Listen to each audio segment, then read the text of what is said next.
Venezuelan capital of Caracas with at least 7 explosions and low-flying aircraft reported in the region, which began around 2 again local time amid those heightened tensions. We know that the Venezuelan vice president at the time, Delcy Rodriguez, who would take power under the country's law, said she didn't know the whereabouts at the time of Maduro and Flores, and she was demanding proof of life. Residents reacted after that to the ground shaking explosions, and they were walking the streets of the capital. We're told from the Associated Press and the New York Post that the whole ground shook. The people were saying, "This is horrible. We heard explosions and planes in the distance." Carmen Hidalgo told the AP, "We felt like the air was hitting us." The Federal Aviation Administration banned U.S. commercial flights over Venezuela early Saturday because of ongoing military activity. And as I mentioned at the top of the broadcast, if you check out Flight Radar 24, and anybody can do that, right? You can see the commercial flights throughout the What's up, world. fam? You look down Morning. in Venezuela, which of course is just right about here. There's no flights right now in Venezuela. Over here in various countries, there are flights around Venezuela and around the world, but not right there. Can you believe how close Venezuela is? Sometimes you think about it, you think, oh, maybe it's down here in South America. It's actually right there, not too far from Cuba, not too far from Florida. This is where the airstrikes happened in northern Venezuela this morning at about 2 o'clock in the morning. All right, before we continue with some more information, let's go to some more of our sponsors here at Brightside. Without our great sponsors, of course, we would not be able to show you various and destructive devices. He says, States of America has successfully carried out a large-scale strike against Venezuela and its leader, President Nicolas Maduro, who has been, along with his wife, captured and flown out of the country. This operation was done in conjunction with U.S. law enforcement. Details to follow. There will be a news conference today at 11 a.m. at Mar-a-Lago. Thank you for your attention to this matter, President Donald J. Trump. So we see that statement from 4:21 this morning on Truth Social. Let's shift over to X now, where there's a statement from Vice President Vance. He said, quote, "The president offered multiple off-ramps." We're talking about the president of Venezuela, the former president. But was very clear throughout this process: the drug trafficking must stop and the stolen oil must be returned to the United States. Maduro is the newest person to find out that President Trump means what he says. Kudos to our brave special operators who pulled off a truly impressive operation, end quote. Let's shift now from the vice president over to Secretary of State Rubio, referencing one of his ex posts last year. I believe it was in July. Saying, quote, "Maduro is not the president of Venezuela and his regime is not the legitimate government. Maduro is the head of the Cartel de los Soles, a narco-terror organization which has taken possession of a country, and he is under indictment for pushing drugs into the United States." That, according to Secretary of State Marco Rubio. So if you're just joining us, going over notifications. Come on, YouTube. From President Trump, really? Vice President J.D. Vance, Secretary of State Marco Rubio. Also, morning, everybody. How you doing? So, waking up to the news. They're not shaking the space. They're not shaking the market, which is good, right? It's a little tiny, but not really big of a deal as far as crashing or so. But we'll hear from President Donald J. Trump. He's traveling back to the White House tomorrow, Sunday. So expect Monday to be very nice and heavy in the news cycle. I'm excited for that. And today, well, he might speak for a while. Who knows, right? But yeah, he's going to be envoy from Chinese President Xi Jinping at the presidential palace in Caracas to reaffirm ties with China amid tensions with the United States. The Colombian president also chimed in, according to the Post. Gustavo Petro claimed his neighboring country was attacked and called for a meeting between the Organization of American States, the OAS, and the UN. The president of Colombia said, quote, "Right now they are bombing Caracas. Alert to the whole world. They have attacked Venezuela." Petro wrote on X earlier this morning. They are bombing with missiles. The OAS and the UN must meet immediately. And again, as you know, the U.S. military has carried out drone strikes off the Venezuelan coast on suspected drug smuggling boats. And, you know, we've seen that over the past several months. And this all started, you think about it, January 20th, January 21st, when it comes to President Trump's second term, the start of it. And that was one of the first things out of the gate that we saw was this national emergency along the southern border. The border has since been closed. Our military, including the Navy out there in open sea, the Coast Guard out there as well, along with the Army and the Marines. A lot of people We've been watching. seeing Wow. a lot of On activity their there end, along which the is southern great. border, including the wall Stop we it, built. Cyber. What's up, buddy? If you Welcome. remember, under the Biden regime, we saw a lot of illegal immigrants come into the country. They were flown Got in. it. Some of the airports, including Chicago's O'Hare, was actually housing some of the illegal immigrants. I actually was flying to an Iowa event where President Trump was speaking, had a stop in Chicago, Illinois, and went to one of those terminals. Actually had to check out of the airport there in the sense of TSA, even though I had a connecting flight. I asked, I was like, can There I it get is. back We into got some. here and fly to Iowa still? And they said, Got a picture. yeah, as long as you're here on time. But also went and checked out the terminal there as we're looking live at Mar-a-Lago, the room empty right now, but getting ready to go there live. But in the meantime, when I was in Chicago, I saw someone from Venezuela and the Democratic Republic of Congo as well. So they were, I was just talking to them in broken English a little bit, and they were saying they were flown in from San Antonio and San Diego. That was under the Biden regime. So now what we have, the border closed, the out there in the open sea, some of those boats, of course, getting destroyed by the United States military. And now we heard President Trump talk about this several times at the Oval Office, talking about the fact that there would be land strikes as well. Some of us didn't know if it was Mexico or it would be in Venezuela, those land strikes. Well, we saw what happened now. This happened around 2 a.m, where there were several airstrikes in Venezuela. And then Maduro and his wife are now captured, and they are in the United States facing narco terrorism charges. We're looking live right now, of course, at the presidential podium. That is a live picture from Mar-a-Lago in Palm Beach, Florida, as we're looking live as well at the White House, where President Trump will return to tomorrow.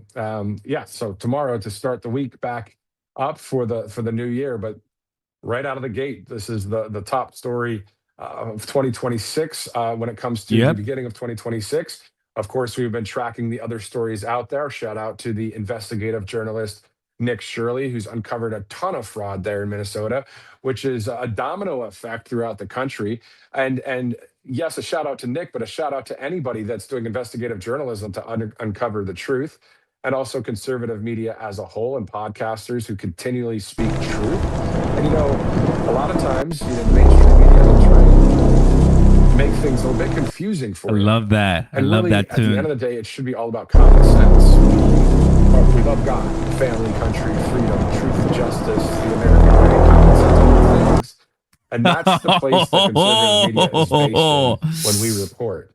And that's where I'm reporting from that perspective. Feels like even now, freedom. as we are sharing the details of this airstrike in Venezuela. Couple like everybody, consider subscribing. Welcome. Captured by the United The States eagle, government. baby, the eagle. They are on their way. I know, already are here in the United States to face narco terrorism charges. In the meantime, you're looking live there. Podium right there, and deliver an address and take some questions from the press. This is something that a number of news stations from across the United States and around the world will watch as we see that this has been an airstrike that, again, President Trump referred or referenced something like this, that this was going to happen in the Oval Office. Here at the network, of course, we cover the president a lot, and especially at the Oval Office. And if you listen into what he's saying, well, we did that on the sea, those drug smuggling boats from Venezuela, and we'll be soon shifting over to land. So this is what just happened this morning at 2:00 in the morning. Again, at 4:21, the president posted that Truth Social post. I'll read that. Real question. Does he ever sleep? Bro, this guy, Mr. President, not this guy, but Mr. President, he's 80. That's when you know, bro. That's when you know. You can say whatever you want, but he is just sharp. He loves this country. He really wants this to succeed. And I respect that a lot, honestly. I respect, because that just shows commitment. there in Florida for this 11 o'clock press conference. Also, the vice president said, quote, the president, referring to Maduro, offered multiple, actually, President Trump offered multiple off ramps, but was very clear throughout this process that the drug trafficking must stop and the stolen oil must be returned to the United States. Maduro is the newest person to find out that President Trump means what he says. Kudos to our brave special operators who pulled off a truly impressive operation, end quote. And you remember those kind of stories that we've seen here in this country from a number of people that would die from fentanyl poisoning, all trafficked from places like China, through Venezuela, through the Panama Canal, through the southern border, through the open sea. And President Trump said, not on my watch. And you see what happened this morning, those airstrikes in Venezuela. Leading up to those airstrikes were several months of various military videos that you guys saw out there, the ones that have that green radar look and the black background, and you see the boat down there and it gets blown to smithereens. That's really what happened. As the president said that every boat that was destroyed would save 25,000 American lives. And now we see a bigger step of airstrikes in Venezuela, and also the president Maduro, who, according to CBS News, Venezuela's Maduro was captured by Delta Force, the U.S. military elite special mission unit. Oh boy. It's about to get serious when Delta Force is knocking at your door, bro. Isn't that like incredible? Not for him. Not for him, I gotta tell you. is the head of the Cartel de los Soles, a narco-terror organization which has taken possession of a country, and he is under indictment for pushing drugs into the United States. And that statement from the Secretary of State, Marco Rubio, was back in July of 2025, but he referenced that, screenshotted that, posted it on X this morning, once again saying Maduro is not the president of Venezuela and his regime is not a legitimate government. Maduro is the head of the Cartel de los Soles, a narco-terror organization which has taken possession of a country, and he is under indictment for pushing drugs into the United States. And then also the AG Pam Bondi has a quote as well. We'll get to that in just a second. As you're looking live right there at Mar-a-Lago in Palm Beach, President Trump to return to 1600 Pennsylvania Avenue tomorrow. And of course, you can catch our live coverage starting Monday. I'll be back down there in Alabama. We'll see myself and Robert McNeely and others as we continue to expand here at Right Side Broadcasting Network and cover the president, cover the news of the day, specifically like this one. This was not scheduled, of course. We were on the fly. We heard about what happened. And of course, we're live here for you. A number of people on Truth Social and X were asking me on my social media accounts, you guys going live? And of course we are, and we're here. And thank you guys for joining us as we started our broadcast at 10:30 this morning. It is about 11:12 there Eastern time in Florida. So as soon as we see the commander in chief go to that podium, we'll go right there. And then of course, we're going to hear a number of questions from the press, some conservative press, some so ready for the questions. Press, but at the end of the day, you have freedom of speech and you have freedom of the press. So we're going to hear some questions from them in regards to the details. Now, the question is, will the Secretary of War, Pete Hegseth, will he be there with President Trump? I'm sure, he will be. He has to be. He and Secretary of State Marco Rubio, just about a week ago, I believe. Yeah, so if you remember, the Ukrainian leader, Vladimir Zelensky, and then Bibi Netanyahu of Israel were at Mar-a-Lago over the past week. And I do recall there was some press conference that happened where the Secretary of War, Pete Hegseth, and Secretary of State Marco Rubio were in attendance. I believe that they would be for an announcement like this or an address from the president, but we'll see. Only time will tell as we continue to cover this live right here on Right Side. And again, as I mentioned, Venezuela not too far south of Cuba, right? It's on the northern part of South America, and the commercial airlines are all they're all flying around Venezuela right now. If you look at Flight Radar 24, you're not seeing any commercial airlines in that area, of course, because of this military action. And actually, over the past several months, Venezuela has been pretty clear in the skies since President Trump has, referenced various possible attacks in Venezuela as well. It's those kind of things that we kind of track here at Right Side, and also all the news of the day. Let's also go to All Family Pharmacy as we await the president, a great sponsor here on Right Side Broadcasting Network. If you're looking for things like ivermectin.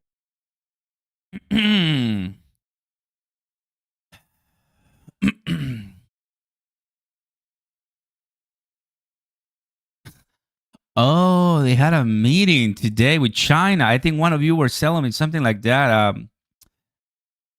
Cyber, you told me that, right? China and Russia are generally adversary. Okay. Huh. So they had a meeting soon. Well, I mean, he's no longer going to the meeting, that I can tell you.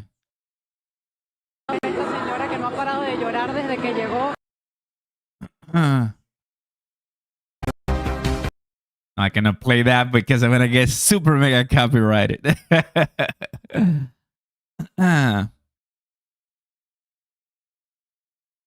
The United States has conducted an operation that killed Osama bin Laden. Abu Bakr al-Baghdadi is dead. The United States launched a targeted operation against that compound. They did a lot of shooting, and they did a lot of blasting, even not going through the front door. You know, you think you go through the door. If you're a normal person, you say, knock, knock, may I come in?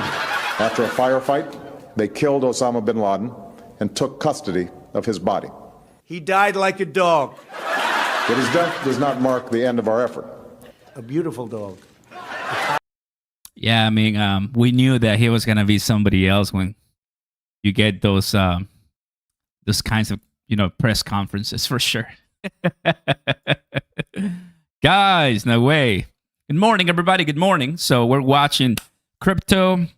Some of the latest updates. Made a video for you not that long ago, and I just want to keep everybody in the know.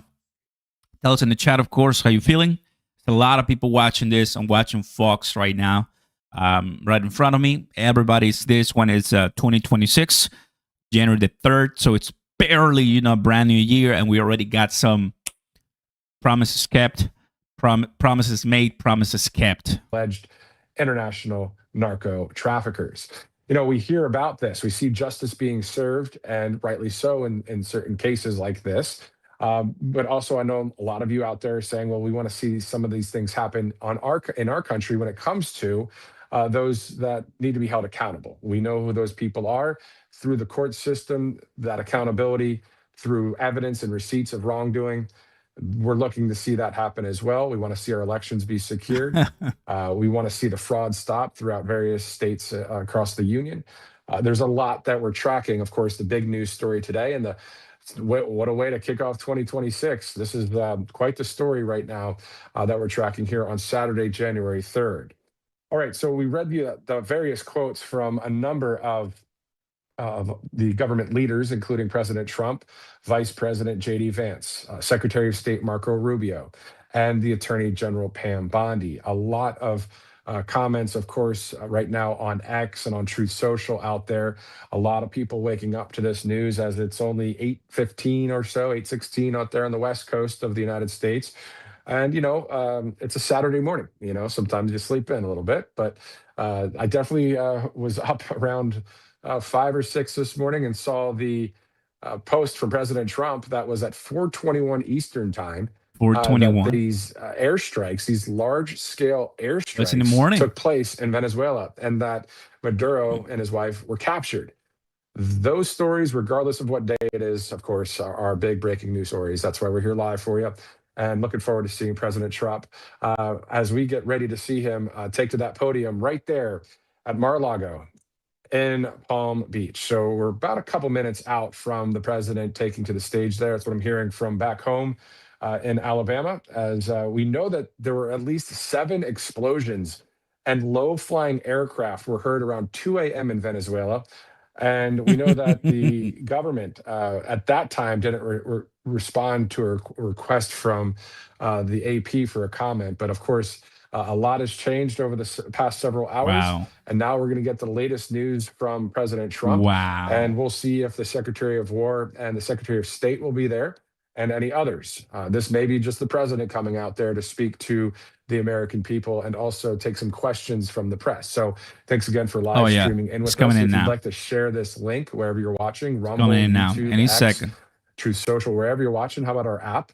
Just go ahead and send that to your friends and family, as we know that the Commander-in-Chief will be speaking here any second from now. And this is not a run-of-the-mill, Oval Office executive order signing, even though those are important. This is something that has brought us into some airstrikes, of course, in Venezuela, and the capturing of a leader that's been there for some 13 years. Well, not any longer. That leader and his wife to be charged as narco-terrorists here in the United States of America. So we'll see what happens with President Trump when it comes to the content he's about to share with us, and of course, the Q&A session. Why don't we do this? Let's take a live picture right now and just listen in on the audio there at Mar-a-Lago as we await President Trump.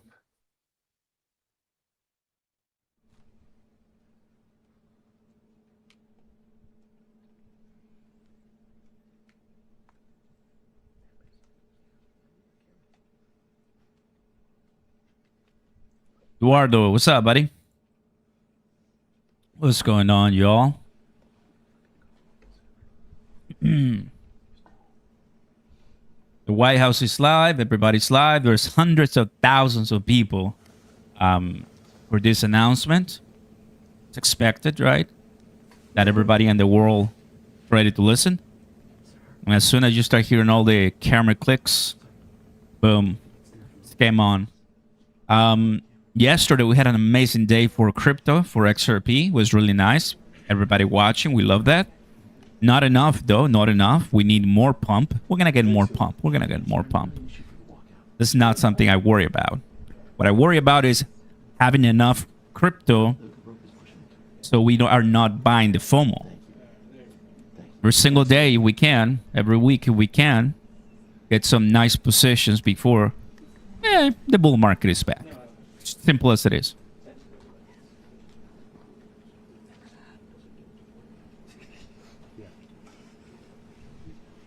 Moments away, Trump holds news press conference after U.S. captures MADURO. Even Brett Baer is live there. Wow. They brought the big guns from Fox.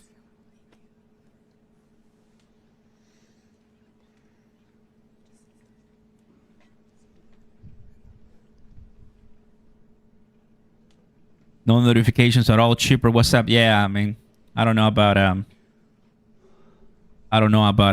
YouTube. You know, sometimes it doesn't help me a lot for the community, for everybody to come.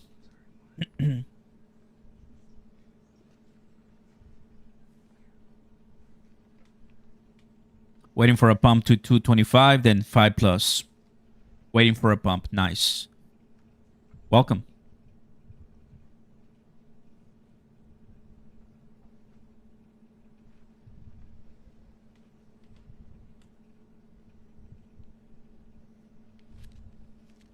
A big nothing burger. I like that. Nothing burgers are really delicious because you get to keep buying while others people, are complaining or do nothing. Remember, when we were at 180, people were still saying nothing burgers, but we did what we had to do. We did what we had to do. Tyler, good to see you, man. Crazy XRP, what's up, buddy? Nothing ever happens. Stack more crypto. Mellow, you know the way it is. Mellow, is that you, the Mellow from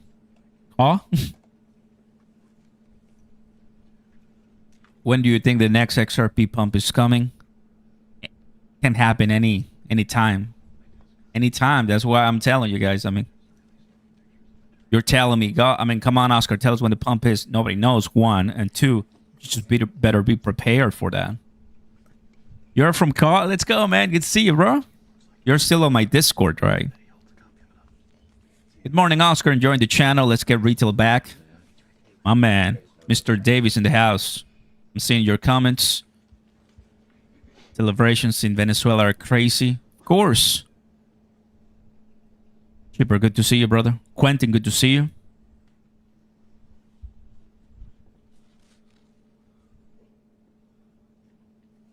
Once again, everybody, you're seeing on the streets, you're seeing right now $2 XRP.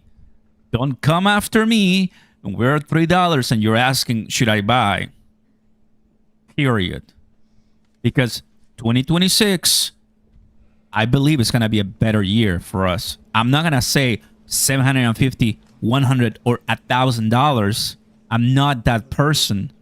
But what I'm saying is, guys, even at 2x right now, it's all-time high. At 2x is all-time high.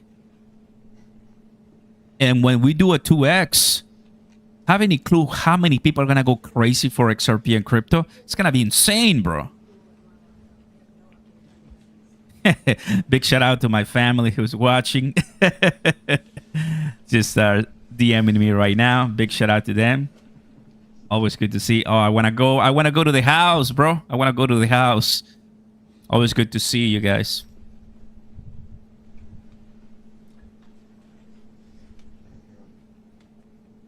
Gas prices going lower than Venezuela will be free.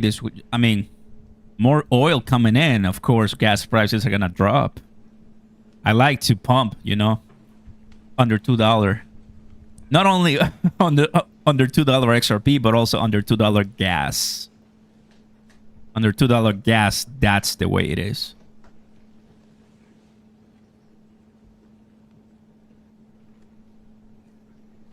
Been accumulating XRP for a while now. Good stuff. Senpai, Raino. Good to see you, buddy. Welcome. That is 2x with a low supply on exchanges ETF. What do you think is going to happen? It's going to go much higher than $4, bro. 2x XRP is $4. $4, everybody got so insane. Bitwise and iShares and Grayscale and all the AUMs are going to lose it. By then, maybe BlackRock is going to be, oh, you know what, guys? Let's have an XRP ETF. Why not? It's just a bare 2x, bro. That's nothing. It's just going to $200+ billion market cap. Not even $300 billion market cap. And we're already at all-time high XRP. That is absolutely peanuts, bro. It can happen this year. It can totally happen this year, bro. Tokenization is coming in the trillions. In the trillions. I see it. I see it. I can taste it. I can feel it. The way it is.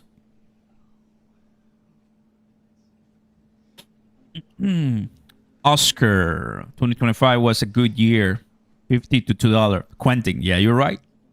Yeah, you're right. Yeah, you're right.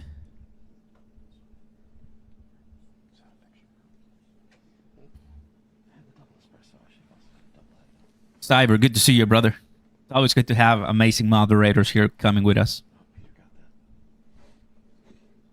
Corey, this is just comes to show what I have to deal with, which I'm okay with. I mean, I was a professor, so I deal with a lot of kids, you know, 20-year-old kids. So, yeah, I mean, I know ignorance. But, hey, that's why I'm here, to teach, to learn with you guys. There's a lot of people who are not in touch with reality.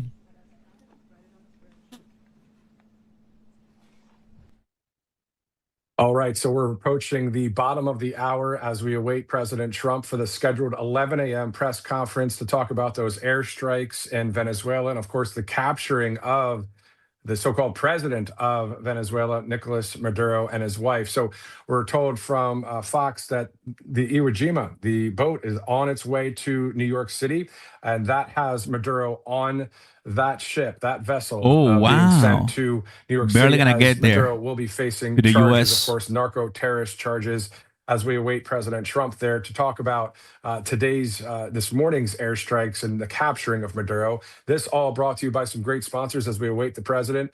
Let's go to Monetary Gold, rsbnforthegold.com, and you'll see the number on the screen as well. A lot of people. There's a lot of people here. All I'm going to say, everybody.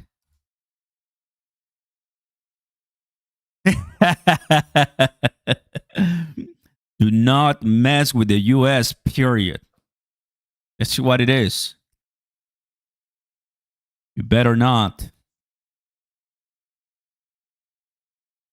But I like this approach. Nobody expected Midnight Hammer. Nobody expected this one too. I love how Trump was like, we're going to give you a week for Midnight Hammer. In 3 days, gone. I love that, bro. US Media on X, at Matthew US Media on X, and at Matthew Alvarez on Truth Social. Again, thank you for live streaming in. We're getting ready to go to Mar-a-Lago. They're live to hear from President Trump. Again, it was 4:21 this morning when the president posted on Truth Social the specifics, at least the general specifics about what just happened. So we're going to go over that quote once again here as we wait for the commander-in-chief. He said, the United States of America has successfully carried out a large-scale strike against Venezuela and its leader, President Nicolas Maduro, who has been, along with his wife, captured and flown out of the country. This operation was done in conjunction with Carlos US in the house. law What's up, buddy? enforcement. Details to follow. Of course, those details any second from now, live from Palm Beach, Florida. President Trump will be on Air Force One. Did you buy tomorrow, heading XRP back to because it's a penny 1600 coin like many Pennsylvania others, Avenue, of or course, to any get specific back to reason? it, as it is now. If you finished a full week understanding what XRP is all about, I think you might want to go all in on XRP every time you can. You got to convince yourself, because it boils down to that. There's so much I can tell you. There's so much you can hear from other people. You just got to convince yourself about any crypto. Then once you do that, nobody can shake you out. Even if the crypto collapses or goes down, or has a big retracement, you know what you're buying. You know what you hold, and that's it. Well, it's just simple as that. We know that we're not even close to 10% global adoption in crypto, and you're already judging digital assets when almost nobody has a clue what it is. You're seeing all the money. Follow the money. All the billionaires, all the trillion level asset managers, and all the multimillionaires holding Bitcoin, and you want to ignore that because it hurts your feelings that you're not buying the dip or that you see a crash. Your feelings get hurt, and that's why you're not into crypto. Pathetic. Investigative journalism. You think about James O'Keefe and all of these networks out there, and our network. It's just a good time to be in conservative media because we're on the side of you, we the people. That's what it's all about. It's what it's always going to be about, at least in this country. So anyway, we're going to go back to Mar-a-Lago there. You see the reporters, getting ready and ready to go. One of the things that I like about Trump is he likes to force suspense. Speech, this address for he knows. however long, and then he's a showman. Plenty of questions, I'm sure. He knows. So this might be another hour. He knows that the more people wait, stakes keep growing and growing, and more people. He knows. I know him. I know the guy. He loves this. It's a media TV guy, so it's going to come out and deliver. On top of that, taking the leader Maduro out of the country along with his wife, and now they're going to face narco terrorist charges in the District of New York, the Southern District of New York, according to Pam Bondi, the AG. So there's a lot of statements already out there by Vice President J.D. Vance, Secretary of State Marco Rubio, the AG Pam Bondi. A lot of people are talking about this story, of course. You think about a weekend getting back into the work week, but when it comes to news and when it comes to what's going on in the world, wow, it's a 24/7 news cycle. And we thank you guys so much for streaming with us here on Right Side since 2015 as we continue to cover President Trump and, all those rallies that we've seen. And I'm sure there's going to be quite the number of rallies as we get ready for the midterms. But there's a lot within from now until then, again, that we the people want to see. Securing our elections, justice being served. We want our constitutional rights to continue to be with us, right? We want the Constitution to be the law of the land. These are some basics, but it's common sense, and we're seeing other countries not really sticking to good things, especially in Europe when it comes to freedom of speech. So here at Right Side and in conservative media, on the side of the people, we always are on the side of the people because we're people too. But Mr. Davis in the house. Thank you, brother. Appreciate that a lot. I'm going to go ahead and one. We've been just for you. Dealing with Thanks, for man. How many years now in the legacy media. even though some of them in the legacy media are now starting to come out and say, James in the well, we know house. the trust has been down in the legacy media. Well, it's because you guys abused what the power you had. And we have to have people like Right Side, like other networks and other podcasters. And, again, a shout out to people like Caitlin Bennett and Nick Shirley and Nick Sordor, all these people that we see on X that have a ton of people following them. It's all a group effort indirectly to continue to share with you truth, opinion, commentary, all the things that really resonate with you, the American people. And that's what it's all about. Let's go one more time to All Family Pharmacy as we await President Trump. allfamilypharmacy.com/RSBN.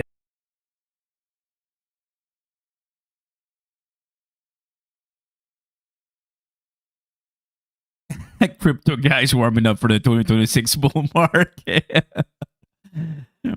Drop a like, everybody. Consider subscribing. Let's go, because we got to be ready for those bull runs, everyone. You better have the stamina to withstand. I have the stamina, bro. I'm ready. I've been waiting for 365 days, waiting for what 2026 is going to be all about. I'm excited. This is the time for us. Multi-millions coming in. Multi-millions coming in.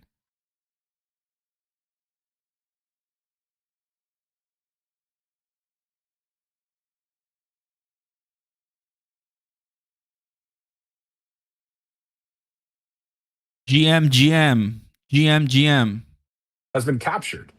So we're going to hear more from the president soon on that. And then also the Q&A, right? The questions from the press. We'll hear what kind of questions we hear from them.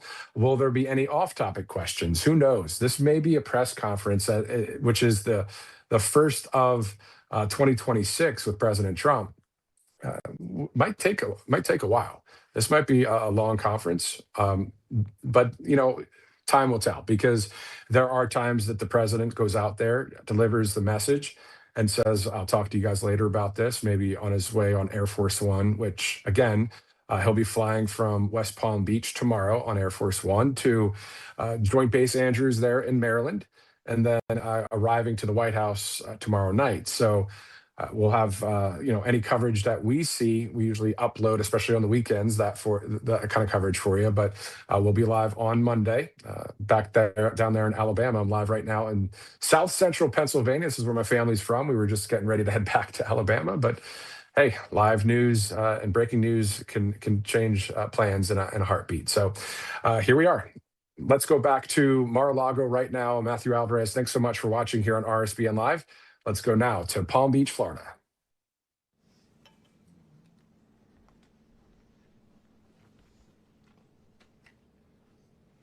You can already tell that all of those people waiting for Trump haven't slept.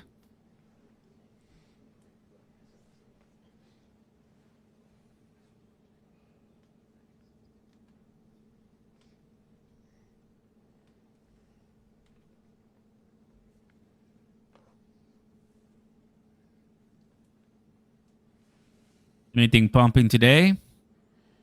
Oh, okay. There you have it. There you have it. Out of nowhere. World Liberty Financial doing a number today, guys. Somebody decided to buy more WolfI. But at double digits today. Well done. Obviously, a Trump-backed crypto. Trump-backed crypto flying today. Really nice. The only one that we see that a lot. 16 cents. 16 cents.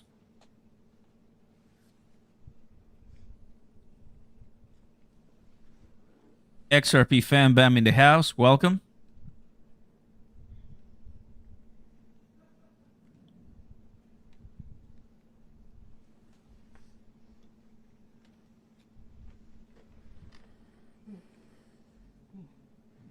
Can we just come out and say XRP to the moon?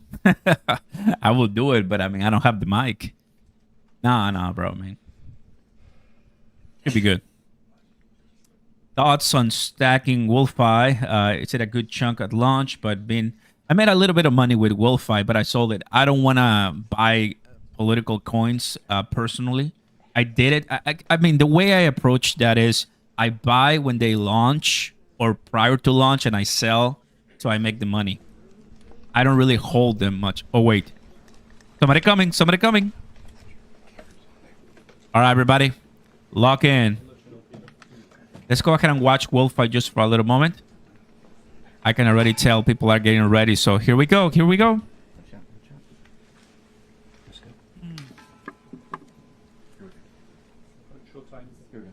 Thank you, Ghost. Mr. President.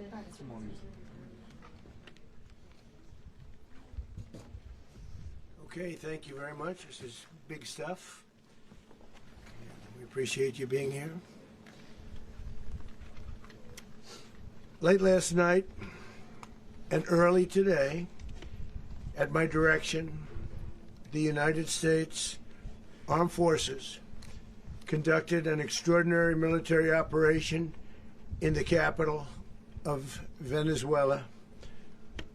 Overwhelming American military power, air, land, and sea, was used to launch a spectacular assault. And it was an assault like people have not seen since World War II.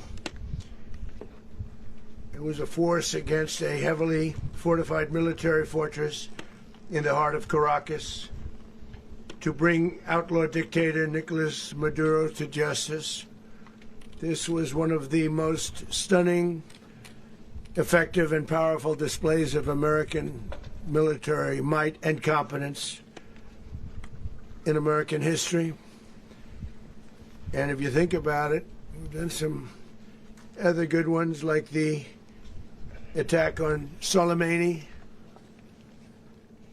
the attack on al-Baghdadi, and the obliteration and decimation of the Iran nuclear sites just recently in an operation known as Midnight Hammer. All perfectly executed and done. No nation in the world could achieve what America achieved yesterday, or frankly in just a short period of time. All Venezuelan military capacities were rendered powerless as the men and women of our military, working with U.S. law enforcement, successfully captured Maduro in the dead of night. It was dark. The lights of Caracas were largely turned off due to a certain expertise that we have. It was dark and it was deadly. But captured along with his wife, Celia Flores, both of whom now face American justice. Maduro and Flores have been indicted in the Southern District of New York. It's Jay Clayton, for their campaign of deadly narco-terrorism against the United States and its citizens. I want to thank the men and women of our military who achieved such an extraordinary success overnight with breathtaking speed, power, precision, and competence. You rarely see anything like it. You've seen some raids in this country that didn't go so well. They were an embarrassment. If you look back to Afghanistan, or if you look back to the Jimmy Carter days, they were different days. We're a respected country again, like never before. These highly trained warriors, operating in collaboration with U.S. law enforcement, caught them in a very ready position. They were waiting for us. They knew we had many ships out in the sea. We're just sort of waiting. They knew we were coming. So they were in a ready, what's called a ready position. But they were completely overwhelmed and very quickly incapacitated. If you would have seen what I saw last night, you would have been very impressed. I'm not sure that you'll ever get to see it, but it was an incredible thing to see. Not a single American service member was killed, and not a single piece of American equipment was lost. We had many helicopters, many planes, many people involved in that fight. But think of that, not one piece of military equipment was lost, not one service member was, more importantly, killed. The United States military is the strongest and most fearsome military on the planet by far. With capabilities and skills our enemies can scarcely begin to imagine. We have the best equipment anywhere in the world. There's no equipment like what we have, and you see that even if you just look at the boats. You know, we've knocked out 97% of the drugs coming in by sea. 90%. Each boat kills 25, on average, 25,000 people. We knocked out 97%. And those drugs mostly come from a place called Venezuela.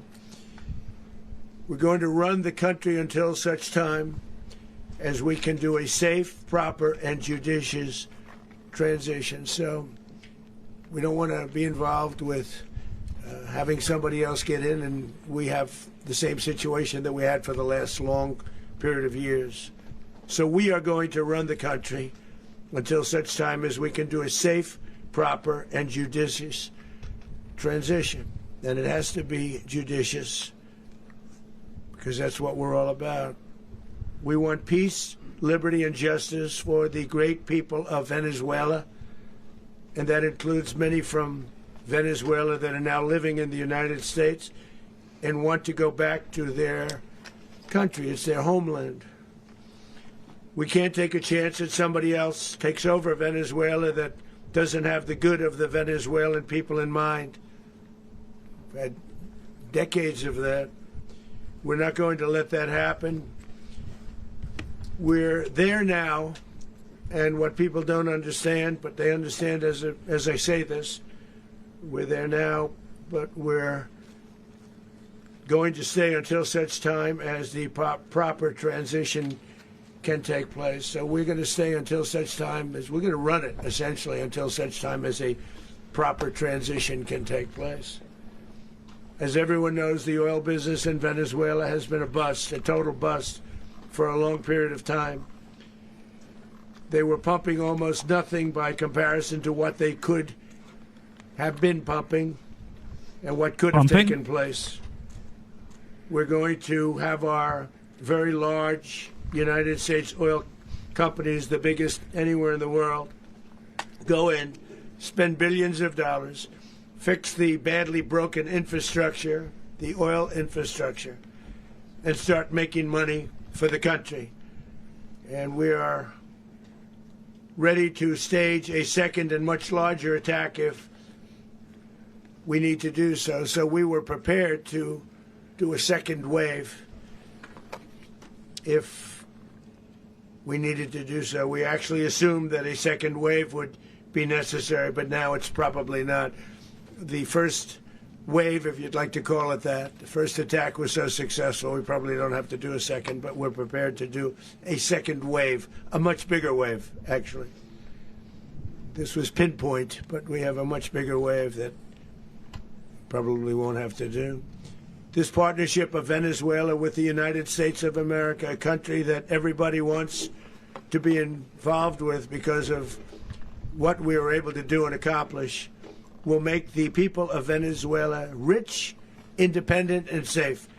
And it will also make the many, many people from Venezuela that are living in the United States extremely happy. They suffered.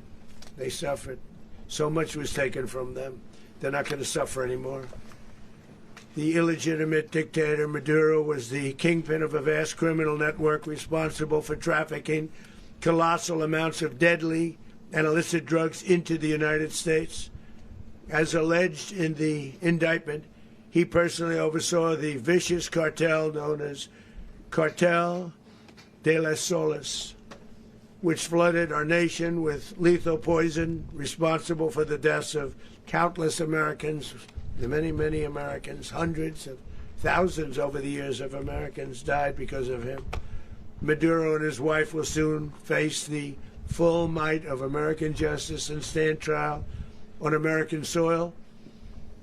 Right now they're on a ship. They'll be heading to, ultimately, New York, and then a decision will be made, I assume, between New York and Miami or Florida. but we have people where the overwhelming evidence of their crimes will be presented in a court of law. And I've seen it. I've seen what we have. It's both horrible and breathtaking that something like this could have been allowed to take place. For many years after his term as president of Venezuela expired, Maduro remained in power and waged a ceaseless campaign of violence, terror, and subversion against the United States of America, threatening not only our people, but the stability of the entire region. And you all saw it. In addition to trafficking gigantic amounts of illegal drugs that inflicted untold suffering and human destruction all over the country, all over in particular the United States, Maduro sent savage and murderous gangs, including the bloodthirsty prison gang Tren de Aragua, to terrorize American communities nationwide, and he did indeed. They were in Colorado. They took over apartment complexes. They cut the fingers off people if they called police. They were brutal, but they're not so brutal now. And I just have to congratulate our military, Pete and everybody, and our National Guard, because the job that they've done, whether it's in Washington, D.C., where we have a totally safe city, where it was one of the most unsafe cities anywhere in the world, frankly, and now we have no crime in Washington, D.C. We haven't had a killing. We had the terrorist attack a few weeks ago. A little bit of a different kind of a threat, but we haven't had a killing in a long period of time, 6-7 months. We used to have two, on average, 2 a week in Washington, our capital. We don't have that anymore. The restaurants are opening. Everyone's happy. They're walking their daughters. They're walking their children, their wives. They walk to restaurants. Restaurants are opening all over Washington, D.C. So I want to thank the National Guard. I want to thank our military. And I want to thank law enforcement. It's been amazing. And they should do it with more cities. We're doing it, as you know, and we're doing it in Memphis, Tennessee right now, and crime is down. We've just sort of started a few weeks ago, but crime is down now 77%.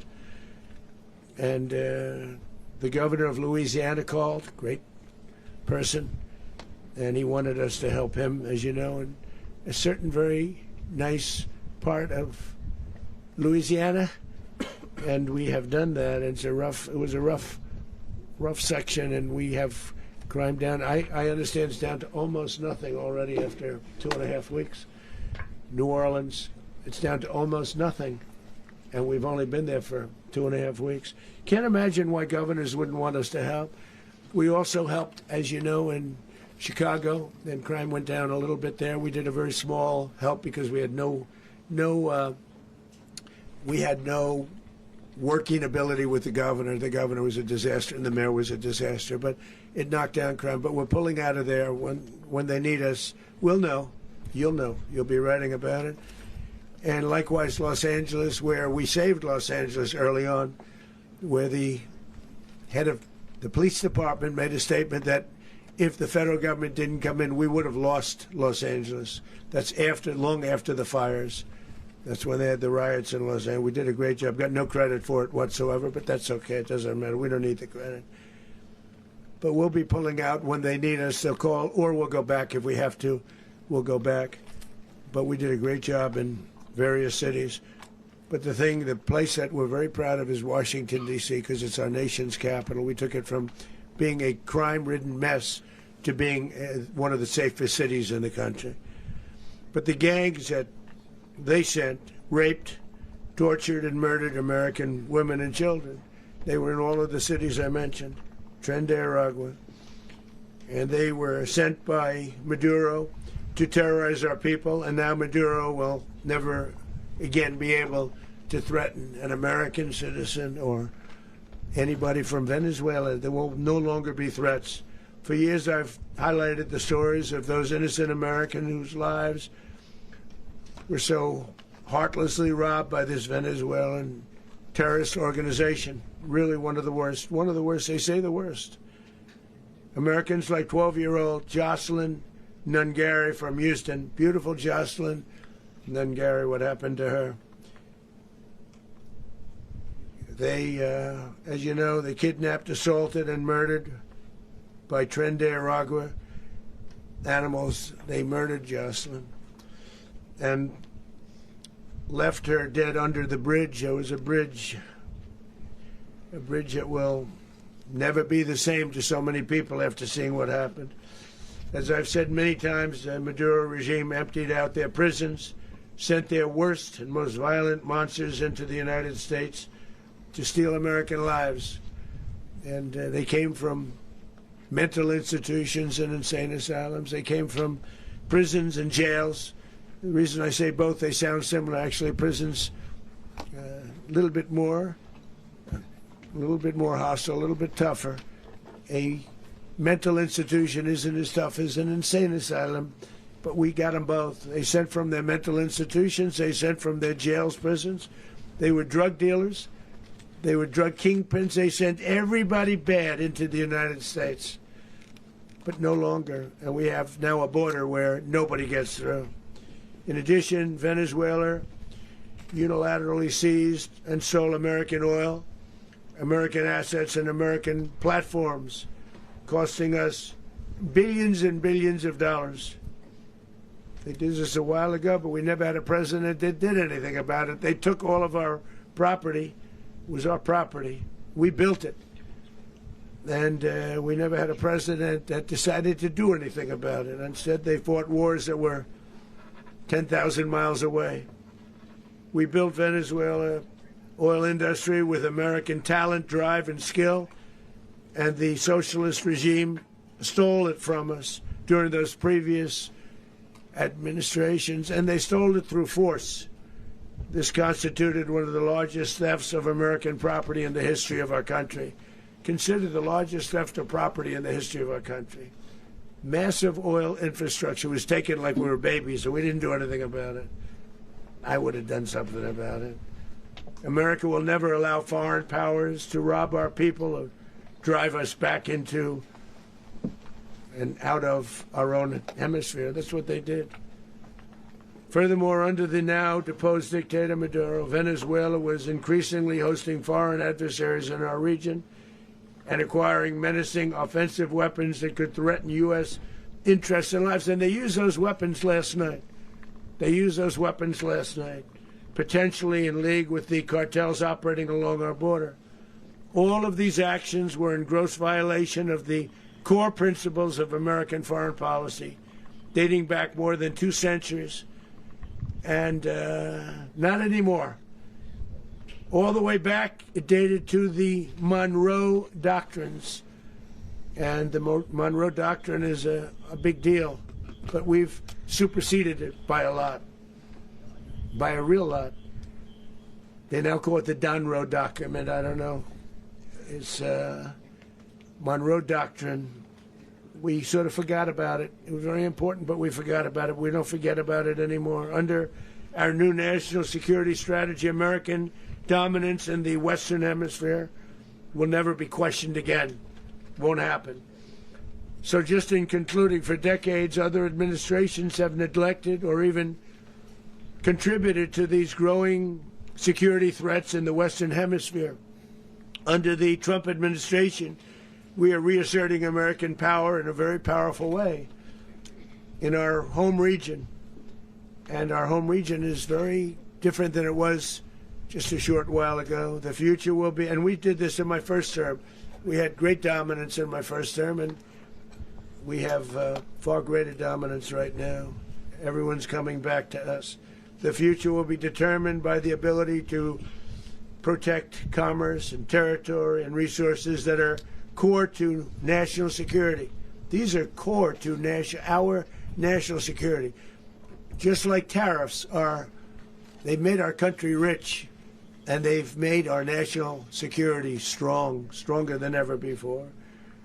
But these are the iron laws that have always determined global power.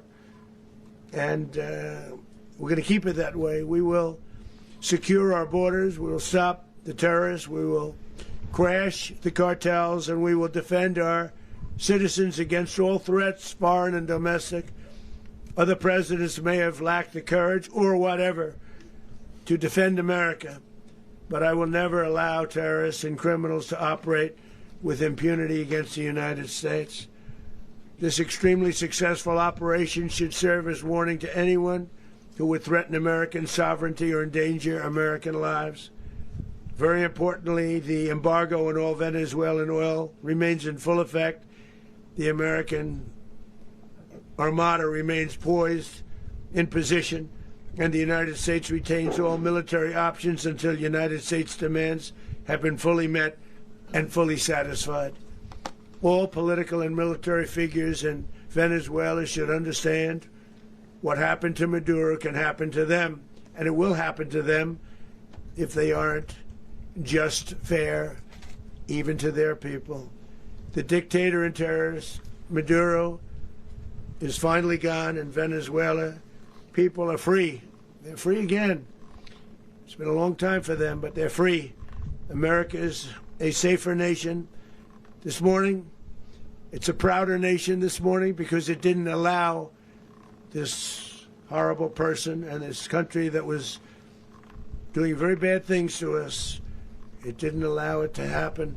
And the Western Hemisphere is right now a much safer place to be. So I want to thank everybody for being here. I want to thank General Raisin Kane. He's a fantastic man. I've worked with a lot of generals. I worked with some I didn't like. I worked with some I didn't respect. I worked with some that just weren't good. But this guy is fantastic. I watched last night one of the most precise attacks on sovereignty. I mean, it was an attack for justice. And I'm very proud of him, and I'm very proud of our Secretary of War, Pete Hegseth, who I'm going to ask to say a few words. Thank you very much. Mr. President, can you explain how the U.S. will run Venezuela? Well, thank you, Mr. President. Finally, a commander-in-chief the world respects and the American people deserve. And as the President said, words can barely capture the bravery and the power and the precision of this historic operation. A massive joint military and law enforcement raid flawlessly executed by the greatest Americans our country has to offer. American warriors are second to none, the best in the world and the best of our country. What all of us witnessed last night was sheer guts and grit, gallantry and glory of the American warrior. I'm simply humbled by such men. And I tip my hat to our chairman, Dan Raisin Kane, and all those Americans who stood watch last night. Our warriors are the elite of America, and again, President Trump has your back. No other country on planet Earth, and it's not even close, could pull this kind of operation off. And no other president has ever shown this kind of leadership, courage, and resolve. The most powerful combination the world has ever seen. As the President said, our adversaries remain on notice. America can project our will anywhere, anytime. The coordination, the stealth, the lethality, the precision, the very long arm of American justice, all on full display in the middle of the night. Nicolas Maduro had his chance, just like Iran had their chance, until they didn't and until he didn't. He effed around, and he found out. President Trump is deadly serious about stopping the flow of gangs and violence to our country. Deadly serious about stopping the flow of drugs and poison to our people. Deadly serious about getting back the oil that was stolen from us. And deadly serious about reestablishing American deterrence and dominance in the Western Hemisphere. This is about the safety, security, freedom, and prosperity of the American people. This is America first. This is peace through strength. And the United States War Department is proud to help deliver it. Welcome to 2026, and under President Trump, America is back.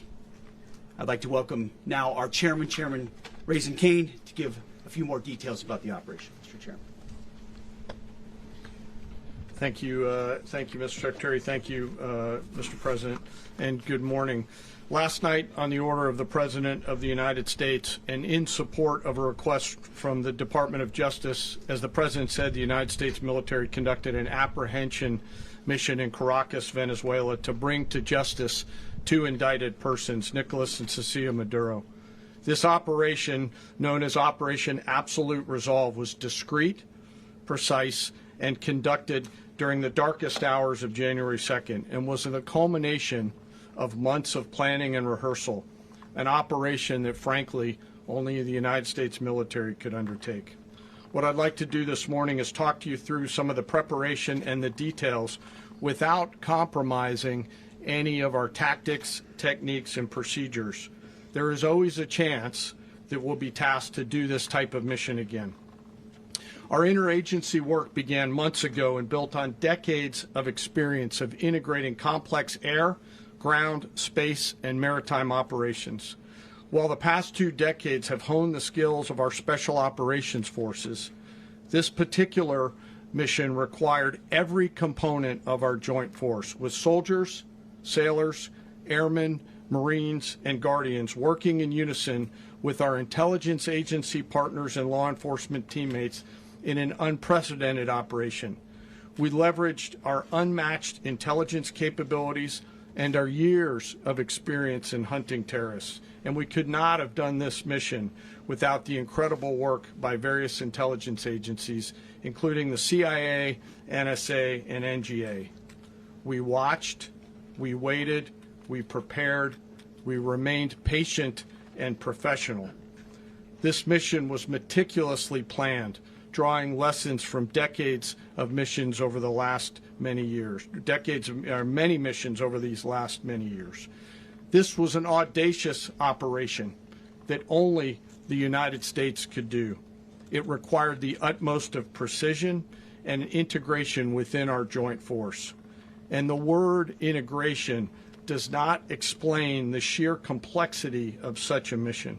An extraction so precise it involved more than 150 aircraft launching across the Western Hemisphere in close coordination, all coming together in time and place to layer effects for a single purpose: to get an interdiction force into downtown Caracas while maintaining the element of tactical surprise. Failure of one component of this well-oiled machine would have endangered the entire mission, and failure is never an option for America's joint force. Those in the air over Caracas last night were willing to give their lives for those on the ground and in the helicopters. Let me talk a little bit about the preparation. After months of work by our intelligence teammates to find Maduro and understand how he moved, where he lived, where he traveled, what he ate, what he wore, what were his pets, in early December, our force was set pending a series of aligned events. Key was choosing the right day to minimize the potential for civilian harm and maximize the element of surprise, and minimize the harm to the indicted personnel, so as the President said, they could be brought to justice. And as the President said earlier today, weather in Venezuela is always a factor this time of the year. And over the weeks through Christmas and New Year's, the men and women of the United States military sat ready, patiently waiting for the right triggers to be met and the President to order us into action. Last night, the weather broke just enough, clearing a path that only the most skilled aviators in the world could maneuver through. Ocean, mountain, low cloud ceilings, but when tasked with a mission, this organization does not quit. At 10:46 p.m. Eastern Time last night, the President ordered the United States military to move forward with this mission. He said to us, and we appreciate it, Mr. President, good luck and Godspeed. And those words were transmitted to the entire joint force. Over the course of the night, aircraft began launching from 20 different bases on land and sea across the Western Hemisphere. In total, more than 150 aircraft, bombers, fighters, intelligence, reconnaissance, surveillance, rotary wing were in the air last night. Thousands and thousands of hours of experience were airborne. Our youngest crew member was 20, and our oldest crew member was 49, and there's simply no match for American military might.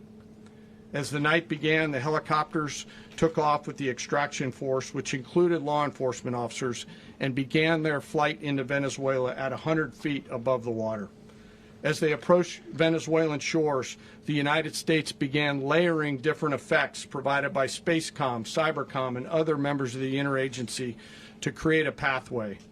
Overhead, those forces were protected by aircraft from the United States Marines, the United States Navy, the United States Air Force, and the Air National Guard. The force included F-22s, F-35s, F-18s, EA-18s, E-2s, B-1 bombers, and other support aircraft, as well as numerous remotely piloted drones. As the force began to approach Caracas, the Joint Air Component began dismantling and disabling the air defense systems in Venezuela, employing weapons to ensure the safe passage of the helicopters into the target area. The goal of our air component is, was, and always will be to protect the helicopters and the ground force and get them to the target and get them home. As the force crossed the last point of high terrain where they'd been hiding in the clutter, we assessed that we had maintained totally the element of surprise. As the helicopter force ingressed towards the objective at low level, we arrived at Maduro's compound at 1:01 a.m. Eastern Standard Time, or 2:01 a.m. Caracas local time, and the apprehension force descended into Maduro's compound and moved with speed, precision, and discipline towards their objective, and isolated the area to ensure the safety and security of the ground force while apprehending the indicted persons. On arrival into the target area, the helicopters came under fire, and they replied with that fire with overwhelming force in self-defense. One of our aircraft was hit but remained flyable, and as the President said earlier today, all of our aircraft came home, and that aircraft remained flyable during the rest of the mission. As the operation unfolded at the compound, our air and ground intelligence teams provided real-time updates to the ground force, ensuring those forces could safely navigate the complex environment without unnecessary risk. The force remained protected by overhead tactical aviation. Maduro and his wife, both indicted, gave up and were taken into custody by the Department of Justice, assisted by our incredible U.S. military with professionalism and precision, with no loss of U.S. life. After securing the indicted persons, the force began to prep for departure. Helicopters were called in to exfiltrate the extraction force, while fighter aircraft and remotely piloted aircraft provided overhead coverage and suppressive fire. There were multiple self-defense engagements as the force began to withdraw out of Venezuela. The force successfully exfiltrated and returned to their afloat launch bases, and the force was over the water at 3:29 a.m. Eastern Standard Time with indicted persons on board. And both Maduro and his wife were embarked aboard the USS Iwo Jima. In closing, what we've witnessed today is a powerful demonstration of America's joint force.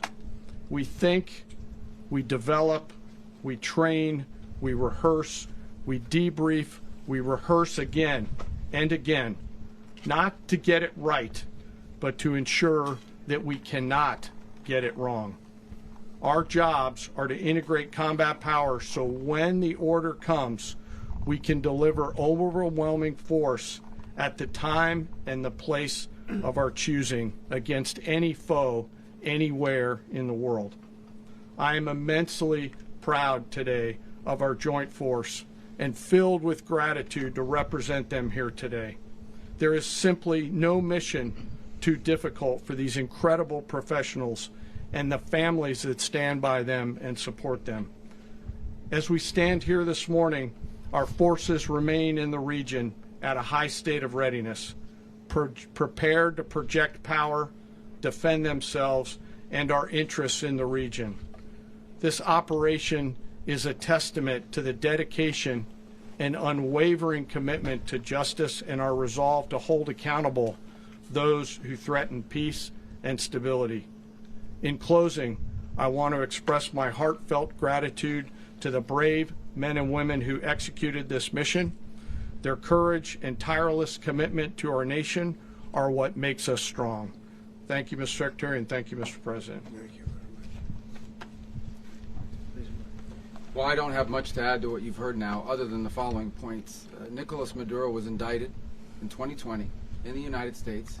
He is not the legitimate president of Venezuela. That's not just us saying it. The first Trump administration, the Biden administration, the second Trump administration, none of those three recognized him. He's not recognized by the European Union and multiple countries around the world. He is a fugitive of American justice with a $50 million reward, which I guess we saved $50 million. And We should make sure. yeah, exactly. But Don't let anybody claim it. Nobody deserves it but us. But I want to be clear about one thing. Nicolas Maduro had multiple opportunities to avoid this. He was provided multiple very, very, very generous offers and chose instead to act like a wild man, chose instead to play around. And the result is what we saw tonight. The other message here is the following. You have a guy, like many people around the world, they like to play games. You have a guy who decides he's going to invite Iran into his country, is going to, do the confiscation of American oil companies, is going to flood our country with gang members, is going to take Americans prisoner and try to hold them for hostage and trade them like he was able to do with the Biden administration. Basically likes to play games all this time and thinks nothing's going to happen. And I hope what people now understand is that we have a president. The 47th president of the United States is not a game player. When he tells you that he's going to do something, when he tells you he's going to address a problem, he means it. He actions it. I can tell you, I've watched this process now for 14, 15 years, been around it. Everybody talks. I'm going to do this. I'm going to do that. When I get there, we're going to do this. We're going to take. This is a president of action. Like, I don't understand yet how they haven't figured this out. And now, if you don't know, now you know. Because this is the way it's going to play out. And I think people need to understand that this is not a president that just talks and does letters and press conferences. And, if he says he's serious about something, he means it. And this is something that was a direct threat to the national interest of the United States. And the president addressed it. This is a president of peace, by the way. I told you what I just said earlier. This guy had multiple opportunities to find his way somewhere else and figure out another. He could have been living somewhere else right now, very happy. But instead, he wanted to play big boy. And so now, he's got other sets of problems on his hands. And but I think the message here should be for the world. Look, the president doesn't go out looking for people to pick fights with. He's not generally wants to get along with everybody. We'll talk and meet with anybody. But don't play games. Don't play games with this president's in office, because it's not going to turn out well.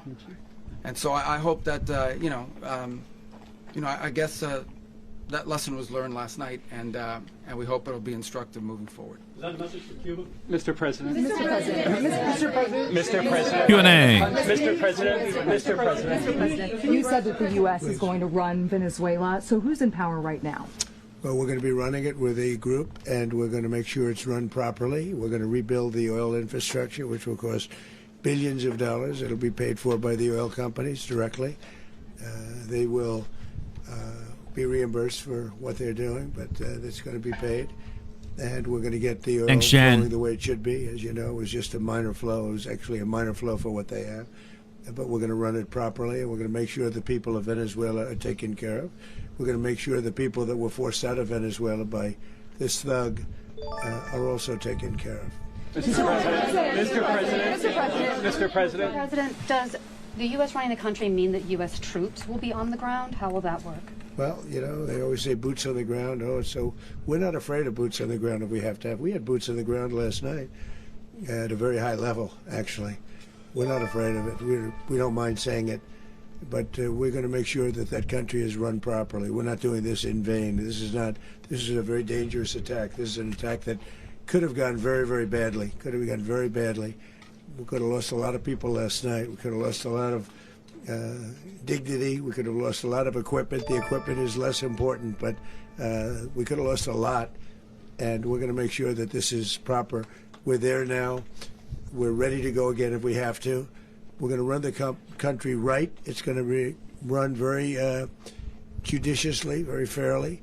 It's going to make a lot of money. We're going to give money to the people. We're going to reimburse people that were taken advantage of. We're going to take care of everybody. It's very important. We couldn't let them get away with it. You know, they stole our oil. We built that whole industry there, and they just took it over like we were nothing. And we had a president that decided not to do anything about it. So we did something about it. We're late, but we did something about it. Yeah, please. Mr. President, can you explain the exact mechanism by which you're going to run the country? Are you going to designate a U.S. official to coordinate? It's all being done right now. We're designating people. We're talking to people. We're designating various people, and we're going to let you know who those people are. Mr. President. What's the group you mentioned that would run Venezuela? Well, it's largely going to be, for a period of time, the people that are standing right behind me. We're going to be running it. We're going to be bringing it back. It's a dead, I talk about a dead country. A year and a half ago, we were a dead country. Now we're the hottest country anywhere in the world. We're a country doing better than any country anywhere in the world. And it required leadership. Venezuela has a lot of bad people in there, a lot of bad people that shouldn't be leading. We're not going to take a chance that one of those people take over for Maduro. So you can look at, and others, we have fantastic people, including people in the military. So we're going to have a group of people running it until such time as it can be put back on track, make a lot of money for the people, and give people a great way of life, and also reimbursement for people in our country that were forced out of Venezuela. Mr. President. Rubio would be... You said earlier today that you weren't going to back Machado to come back and be the opposition leader in your Fox and Friends interview. And then you also mentioned the vice president of Venezuela. Are you going to work with the vice president of Venezuela, or how do you foresee the relationship going? I understand she was just sworn in, but she was, as you know, picked by Maduro. So Marco's working on that directly. He just had a conversation with her, and she's essentially willing to do what we think is necessary to make Venezuela great again. Very simple. Mr. President, Colombian President Gustavo Petro, a couple weeks ago, he said he's got to watch his ass. And today he said he's not concerned about anything happening to him in the aftermath of this operation. So just what your message is about that. Well, he has cocaine mills. And yeah, I think I stick by my first statement. He's making cocaine. They're sending it into the United States. So he does have to watch his ass. Mr. President, did you notify any members of Congress in advance? Marco, do you want to talk about that? Because you were involved in it. Sure. We call members of Congress immediately after. This was not the kind of mission that you can do congressional notification on. It was a trigger-based mission in which conditions had to be met night after night. We watched and monitored that for a number of days. So it's just simply not the kind of mission you can call people and say, hey, we may do this at some point in the next 15 days. But it's largely a law enforcement function. Remember, at the end of the day, at its core, this was an arrest of 2 indicted fugitives of American justice, and the Department of War supported the Department of Justice in that job. Now, there are broader policy implications here, but it's just not the kind of mission that you can pre-notify because it endangers the mission. Mr. President, if I can add one thing to that, Congress has a tendency to leak. This would not be good. If they leaked, General, I think it would have been maybe a very different result. But I have to say, they knew we were coming at some point, We had a lot of ships out there. They sort of knew we were coming. But Congress will leak, and we don't want leakage. Mr. President. You were one of the only people to watch this all play out live. What was Maduro doing when the U.S. forces entered what I assume would be his home? And also, was there any point where the U.S. was considering if Maduro pushed back or resisted killing Maduro? It could have happened. It could have happened. He was trying to get into a safe place. The safe place is all steel. And he wasn't able to make it to the door because our guys were so fast. They went through the opposition so fast. And there was a lot of opposition. People were wondering, do we get them by surprise? Sort of surprised, but they were waiting for something. It was a lot of opposition. There was a lot of gunfire. You saw some of it today. But he was trying to get to a safe place, which wasn't safe because we would have had the door blown up in about 47 seconds, they say on average, regardless of how thick the steel was. It was a very thick door. It was a very heavy door, but he was unable to get to that door. He made it to the door. He was unable to close it. So where's Maduro going to be? Go ahead, finish. Where is Maduro going to be in the time being right now? Do you know his exact Well, whereabouts? eventually, ultimately, in the near future, he's going to be brought to New York. And where is he going to be held? Where is he going to be held in New York? Do you know? That's going to be up to the officials that do these things. Mr. President, the U.S. has something of a mixed track record of ousting dictators without necessarily a plan for what comes afterwards. Not with Did me, that weigh on your decision Well, that's making? when we had different presidents, but with me, that's not true. With me, we've had a perfect track record of winning.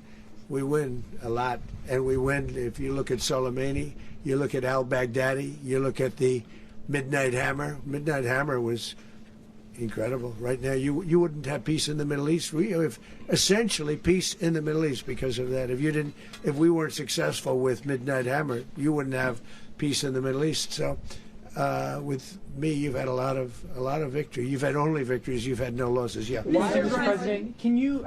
How long do you expect the U.S. to run Venezuela, and how soon do you want the Venezuelan people to hold elections? So I'd like to do it quickly, but it takes a period of time. You know, we're rebuilding. We have to rebuild their whole infrastructure. The infrastructure is rotted. It's actually very dangerous. It's blow-up territory. Oil is very dangerous. It's a very dangerous thing to take out of the ground. It can kill a lot of people. It has killed a lot of people doing just that. The infrastructure is old. It's rotted.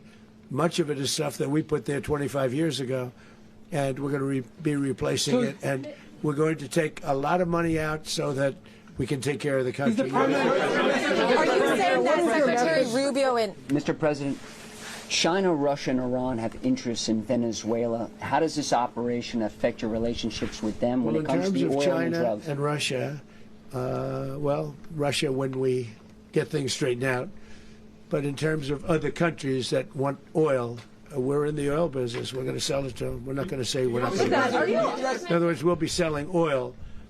Probably in much larger doses because they couldn't produce very much because their infrastructure was so bad. So we'll be selling large amounts of oil to other countries, many of whom are using it now, but I would say many more will come. Are you saying that, Mr. President, are you saying that? Oh.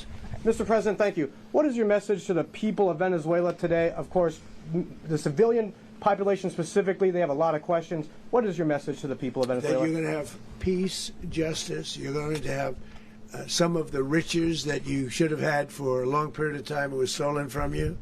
But you're going to have peace and you're going to have safety. You're going to have justice. You're going to have a country. You're going to have a real country. You're going to have potentially a great country. You know, if you go back 20 years, maybe even a little longer ago, that was a great country. And they destroyed it. Remember I said that if we lose this election, the United States will be Venezuela on steroids. That's what would have happened.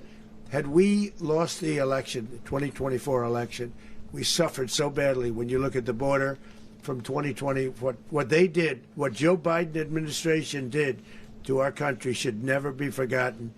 But if we had to go through another year of that, we would be exactly where Venezuela was in terms. I used to say, if they win, we're going to be Venezuela on steroids, and that's what would have happened. President, thank you. Are you saying that Secretary Hegseth and Rubio are going to be running Venezuela, and will you be sending in U.S. military troops to provide? They're going to be a team that's working with the people of Venezuela to make sure that we have Venezuela right. Because for us to just leave, who's going to take over? I mean, there is nobody to take over. You have a vice president who's been appointed by Maduro. And right now she's the vice president, and she's, I guess, the president. She was sworn as president just a little while ago. She had a long conversation with Marco, and she said, we'll do whatever you need. I think she was quite gracious, but she really doesn't have a choice. We're going to have this done right. We're not going to just do this with Maduro, then leave like everybody else, leave and say, let it go to hell. If we just left, it has zero chance of ever coming back.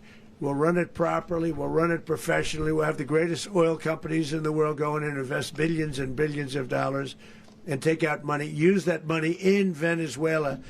And the biggest beneficiary are going to be the people of Venezuela. And also, I can't stress this strongly enough, the people that got thrown out of Venezuela, that are now in the United States, and frankly, some want to stay, and some probably want to go back. Yeah. So, Mr. President, what's being done to protect Americans in the country, and were any of the detained Americans Well, right now they're arrested very last protected night? because nobody's going to mess with us. They're very protected. The people of, and we let them know that you better not touch one of them. Are you concerned that bad elements of the Maduro regime will remain in place?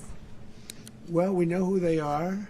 We're on them, and they're acting much differently now than they would have acted 2 days ago. And what can you okay, say wait, about behind you, please. Mr. President, why is running a country in South America America first? Well, I think it is because we want to surround ourselves with good neighbors. We want to surround ourselves with stability. We want to surround ourselves with energy. We have tremendous energy in that country. It's very important that we protect it. We need that for ourselves. We need that for the world. And we want to make sure we can protect it. Mr. President, on oil? Yes, sir. Please, go ahead. Yeah, is there a message here for Cuba and Diaz-Canel? Well, Cuba's an interesting case. Cuba is, not doing very well right now. That system has not been a very good one for Cuba. The people there have suffered for many, many years. And I think Cuba is going to be something we'll end up talking about because Cuba is a failing nation right now, very badly failing nation. And we want to help the people of it's very similar in the sense that we want to help the people in Cuba, but we want to also help the people that were forced out of Cuba and living in this country. Do you want to say something about that, Marco, please? Well, I mean, I just gave you a statement a few minutes ago about, when the president speaks, you should take him seriously. So suffice it to say, Cuba is a disaster. It's run by incompetent, senile men, and in some cases, not senile, but incompetent nonetheless. It has no economy. It's in total collapse. And by the way, they were, all of the guards that helped protect Maduro, this is well known, their whole spy agency, all that were full of Cubans. I mean, it's amazing. This poor island took over Venezuela in some cases. One of the biggest problems the Venezuelans have is they have to declare independence from Cuba. They tried to basically colonize it from a security standpoint. So, yeah, look, if I lived in Havana and I was in the government, I'd be concerned, at least a little bit. Are you cutting off the oil flow to Cuba from Venezuela? Well, the president already announced a week ago that anything that's sanctioned, it's sanctioned oil, it's not going to be allowed to get there. So that's an The answer is yes. Mr. President, Is the U.S. aware of the location of opposition leader Machado, and have you been in contact with her? No, we haven't. No, we haven't. Mr. President, on Monday. Oh, I think it would be very tough for her to be the leader. She doesn't have the support within or the respect within the country. She's a very nice woman, but she doesn't have the respect. Mr. President, is it possible that the U.S. ends up administrating Venezuela for years? Well, it won't cost us anything because the money coming out of the ground is very substantial, so it's not going to cost us anything. So the U.S. isn't going to dedicate money to... Well, we want safety there. We want to be surrounded by countries that aren't housing all of our enemies all over the world. That's what was happening, and you don't want to have that. But we're going to be rebuilding, and we're not spending money. The oil companies are going to go in. They're going to spend money. We're going to take back the oil that, frankly, we should have taken back a long time ago. A lot of money is coming out of the ground. We're going to get reimbursed for all of that. We're going to get reimbursed for everything that we spend. So it's going to be a very important. This is a very big evening that took place last night. We have to be surrounded by safe, secure countries, and we also have to have energy. Very important. We have to have energy that's real energy, not where they're getting 4% and 5% of the energy out of the ground. You take a look. It was such a disaster. So what's going to happen with Venezuela, I think, over the next period of a year is going to be a great thing, and the people of Venezuela will be the biggest beneficiaries. Mr. President, on Monday, U.S. military. Mr. President, thank you. What did you last speak to Maduro about when you spoke? And is the Well, US I don't want to get at war into with the Venezuela? conversations, but I did have conversations with him, and I said, you got to surrender. And I actually thought he was pretty close to doing so, but now he wished he did, yeah. Mr. President, can you explain, you said that Maduro is responsible for drug trafficking. You recently pardoned the former president of Honduras who was convicted of many drug trafficking. Can you explain how these two situations are different? And would you ever pardon Maduro? I endorsed, as you know, the winning president, the man who won in Honduras. I endorsed the man who won in Chile. I endorsed the man who won in Argentina. And we are doing very well with that whole group. The man that I pardoned was, if you could equate it to us, he was treated like the Biden administration treated a man named Trump. That didn't work out too well for them. This was a man who was persecuted very unfairly. He was the head of the country. He was persecuted very unfairly. And there are a number of them. And we felt that it was a very unfair situation that happened to him. He's also a party member of the man who won. So obviously the people liked what I did. And one of the reasons that was done is because of the fact that the party in power felt very strongly that that man was treated very badly. I studied it very quickly, and then I studied it in great detail. I went to a lot of the people standing behind me, and they felt that that man was persecuted and treated very badly. That's why I gave him a pardon. Mr. President, you referenced boots on the ground earlier. Can you just sort of button this up? Do you envision the U.S. military having a presence in Venezuela as the U.S. runs that country? Well, no, we're going to have a presence in Venezuela as it pertains to oil, because we have to have, we're sending our expertise in. So you may need something, not very much. But no, we're going to be taking out a tremendous amount of wealth out of the ground. And that wealth is going to the people of Venezuela and people from outside of Venezuela that used to be in Venezuela.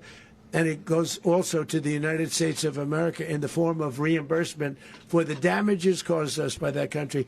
So I want to thank you all very much. Thank you. Do you have one? Yes, please. You were so nice before. I'm going to give you the final question. Go Thank you, ahead. Mr. Unless President. it's a bad question, in which case I'll go one more. It's about who? It's about Putin, if you want. About Putin. Well, Okay. that's always nice. You had a to talk phone. about Putin. You had a phone call with him on Monday. Did he talk at all about Maduro? Did y'all talk about this? No, we didn't. And We then- never spoke about Maduro. Are you mad at him right now? I mean, there's this I'm not intelligence. thrilled with Putin. I'm not thrilled with Putin. He's killing too many people. There was that I intelligence. thought that would be so. I settled 8 1/4 war. You know what the 1/4 was? Thailand and Cambodia. I did it again.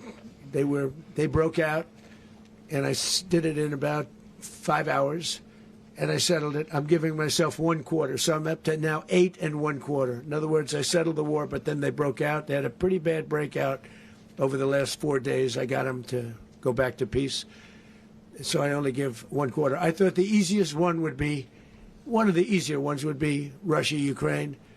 It's not. And they both have done some pretty bad things. And look, that's Biden's war. That's not my war.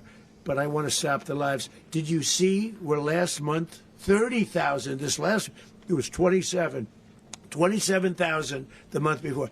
30,000, mostly soldiers, were killed this last month. 30,000. I want to stop that. You know, I got NATO to pay 5% instead of the 2% that they weren't paying. They weren't paying 2, now they pay 5.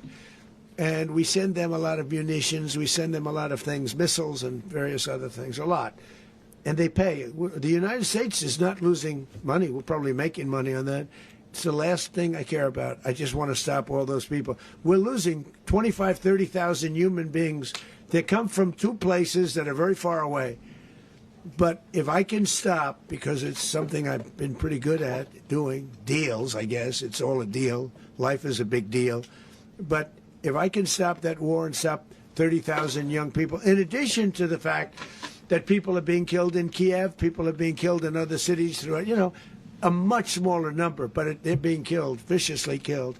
So I'm not happy about it. I thought that would be something that would get solved.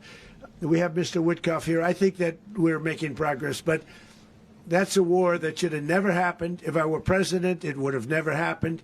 Putin says it. Everybody says it. If I were president, that would have never happened. But I inherited that war.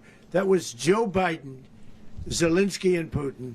I came into the situation, and it's a mess. And I will say this. I watched an operation last night that was so precise, that was so brilliant. I mean, it was incredible. If we had our people, like this general and our people involved, that war would not have gone on very long, that I can tell you. You told me that war, to use an old term, that war has become a bloodbath, and we want it to get stopped. Thank you very much. Are you concerned a rogue Venezuelan general can take over the country? Can you talk about your conversation with the vice president? And there you have it, everybody.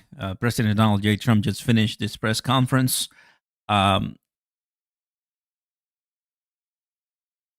Oil, gas might get cheaper now. You know what I'm talking about.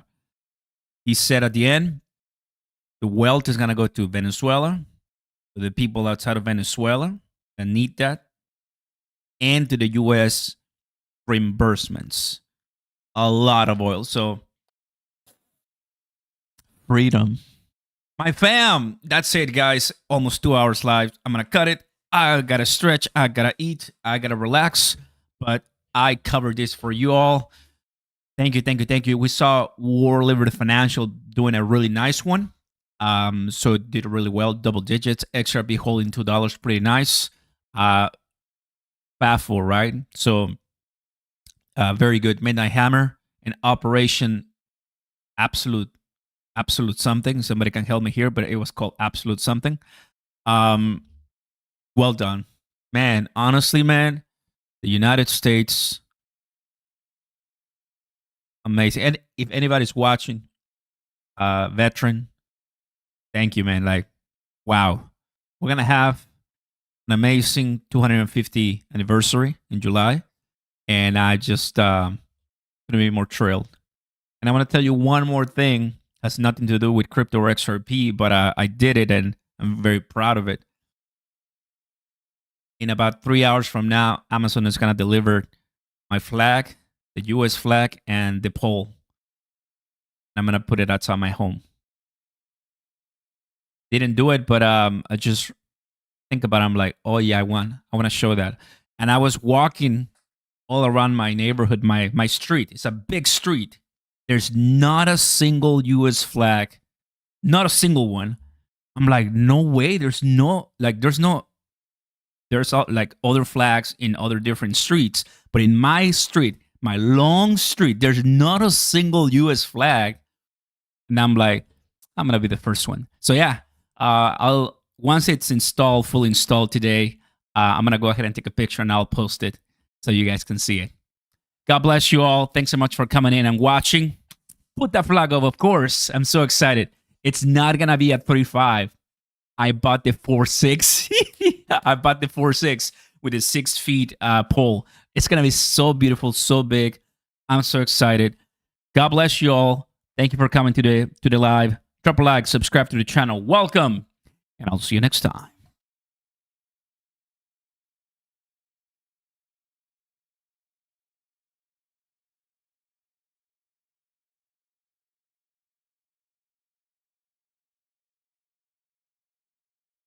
And thanks once again to all the new members.